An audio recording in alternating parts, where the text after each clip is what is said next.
तो हम जो अपनी अवसादी सेल के बारे में पढ़ रहे थे वो भी 3 तरह से बनती है, ठीक है। जिसमें कैसे कैसे बनती है, यांत्रिक रूप से निर्मित अवसादी सेल है, उसके एग्जाम्पल कौन कौन से हैं, बालुकाश्म, पिंडशिला, चूना पत्थर, सेल विमर्दा। कार्बनिक रूप से जो निर्मित है सेलें वो कौन कौन सी हैं, गीजराइट, खड़िया, चूना पत्थर, कोयला। और रासायनिक रूप से जो निर्मित है उनमें क्या है, श्रृंग, चूना पत्थर, हेलाइट और पोटास। तो ये तीनों इम्पोर्टेंट हैं भाई। इनमें से पेपर में पूछता है कि जैसे कि एक नाम दे देगा कि चूना पत्थर है वो किस तरह, चूना पत्थर तीनों में है, अगर तुम इसको तीनों में लिखोगे तो तीनों सही माना जाएगा, ठीक।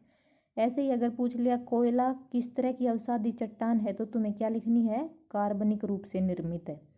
ऐसे ही अगर रासायनिक रूप से कोई उसका नाम दे दिया जैसे पोटास, कि पोटास किस तरह की अवसादी चट्टान है तो तुम्हें क्या बताना है कि रासायनिक रूप से निर्मित अवसादी चट्टान है, ठीक है। तो ये इम्पोर्टेंट है, इसको याद करना है इस टेबल को अच्छे से। उसके बाद देखना है कायांतरित सेल। कायांतरित जैसे नाम से स्पष्ट है, यानी कि रूप बदल जाना किसी भी चीज का, वो क्या कहलाता है, कायांतरण कहलाता है। तो कायांतरित का अर्थ क्या है, स्वरूप में परिवर्तन। यानी कि जो सेल हैं हमारी कौन कौन सी, आगन्य और अवसादी जो सेलें थी, अगर उनके ऊपर दाब, आयतन या तापमान के कारण उनके स्वरूप में परिवर्तन आ जाता है तो वो चट्टानें क्या कहलाएंगी, कायांतरित चट्टानें कहलाएंगी, ठीक है। इसमें दिया गया है ये PVT, यानी कि प्रेशर, वेलोसिटी और टेम्परेचर, इसका अर्थ ये है PVT। तो इसका ये क्या है, दाब, आयतन और तापमान। इनके द्वारा जब चट्टान में परिवर्तन हो जाता है यानी कि उसका रूप बदल जाता है तो क्या कहलाती है, कायांतरित चट्टान कहलाती है। और ये रूप में परिवर्तन कैसे होता है कि जब या तो विवर्तनिक प्रक्रिया, ये हम पिछले बार उसमें पढ़ चुके हैं प्लेट विवर्तनिक सिद्धांत में, कि जब प्लेटें टकराती हैं आपस में तो जो भारी प्लेट होती है वो नीचे चली जाती है और जो हल्की प्लेट होती है वो ऊपर उठ जाती है।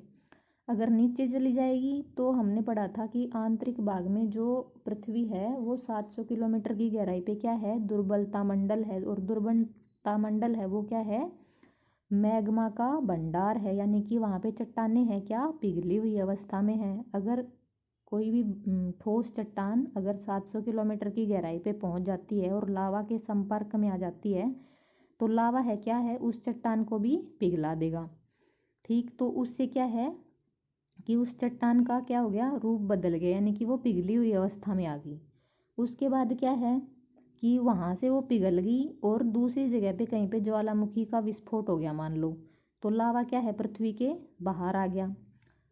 और ये होना जरूर तय है, क्योंकि हम संतुलन का नियम पढ़ते हैं कि एक जगह के ऊपर मान लो भार ज़्यादा हो रहा है तो दूसरी जगह पे क्या है, या तो उस जगह पे क्या है लावा का वो होगा, विस्फोट होगा, क्योंकि बैलेंस बना रहना जरूरी है, ठीक।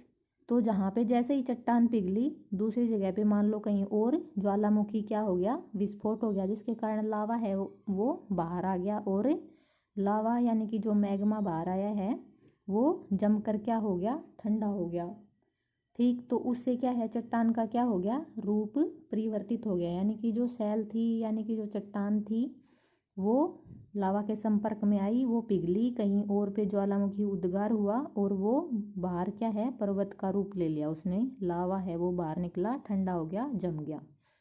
तो ये क्या हो गया, चट्टान का रूप परिवर्तित हो गया।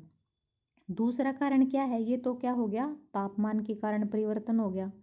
दूसरा कारण क्या है कि सेलों में क्या है, पुनः क्रिस्टलीकरण हो जाए, ठीक, तथा सेलें हैं वो अपने वास्तविक रूप में पुनः आ जाएं।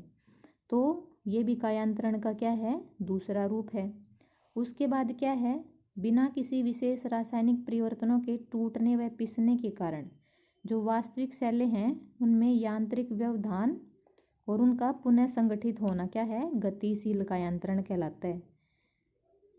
तो ये क्या हो गया, कायांतरण का तीसरा, की सेलों में कायांतरण कैसे होता है।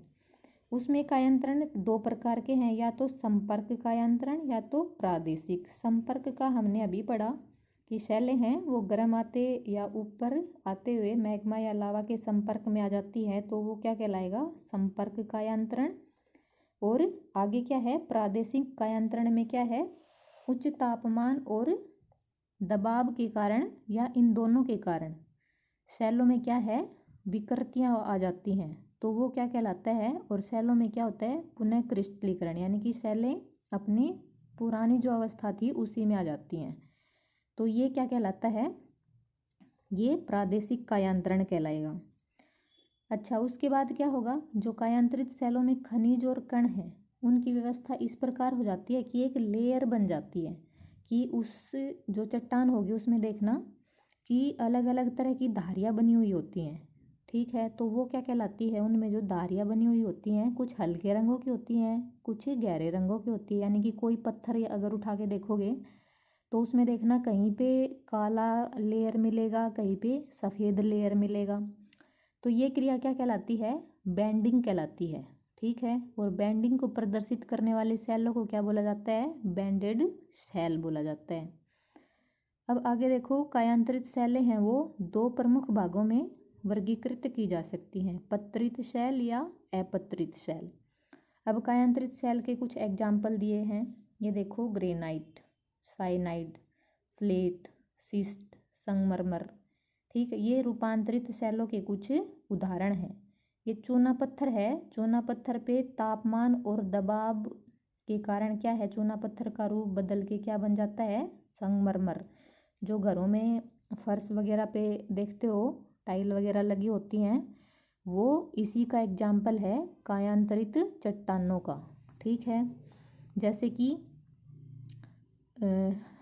पेड़ है, पेड़ अगर दब गया, उसके ऊपर कई लाखों साल करोड़ों सालों तक तापमान भी नीचे पृथ्वी का ज़्यादा रहता है, उसके ऊपर ऊपर से दबाव भी पड़ता है, तो पेड़ है जो हरे भरे पेड़ मान लो दब गया कहीं पे, तो वो क्या है, कोयले में बदल जाता है।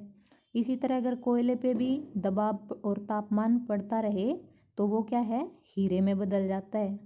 ऐसे ही क्या है, ग्रेफाइट, ये भी क्या है, कायांतरित सेल का एग्जाम्पल है। ऐसे ही सलेट है। तो ये सब क्या है, रूपांतरित सेलों के एग्जाम्पल हैं। अब आगे पढ़ना है हमें शैल चक्र। ये जो हमने तीनों सेलें पढ़ी उसको इस चित्र के द्वारा इसने अच्छे से दिखाया है, ठीक।